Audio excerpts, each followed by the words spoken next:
छरता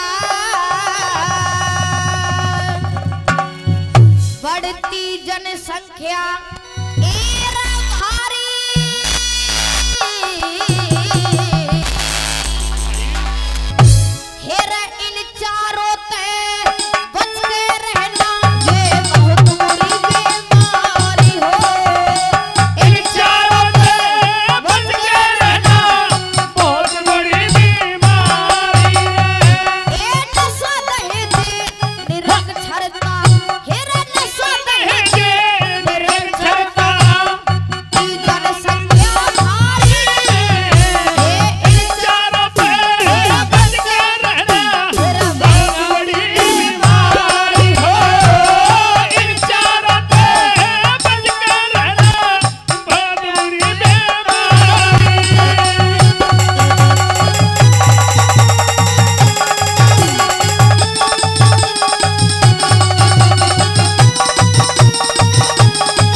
में होता है। हेरा तीजा रोग निरक्षरता का, तीजा रोग निरक्षरता का, ये हो मूर्ख का दर्जा। अनपढ़ मानस, हेरा अनपढ़ मानस ते भिड़ जावे, करे और का हर जा हो। अनपढ़ मानस ते भिड़ जावे, करे और का हर जा। पढ़े लिखे से भिड़ जावे, एरा पढ़े लिखे से भिड़ जावे, उससे मार धरे या मर जा। ए बस के नंबर, बस के नंबर ना पढ़ पावे, कद चढ़े कद कर जा हो। बस के नंबर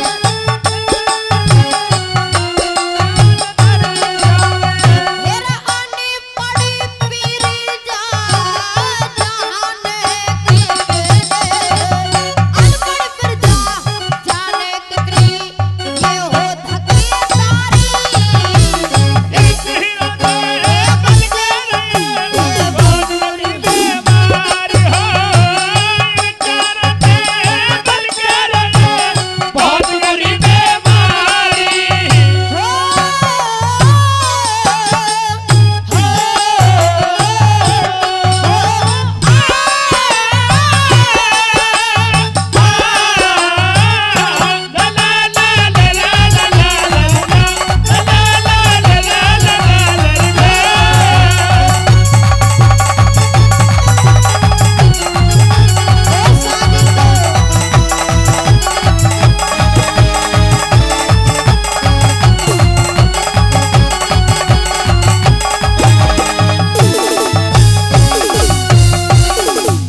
एरा जिस घर में बालक ज्यादा, जिस घर में बालक ज्यादा, हेरा मुश्किल पूरी बाटे से।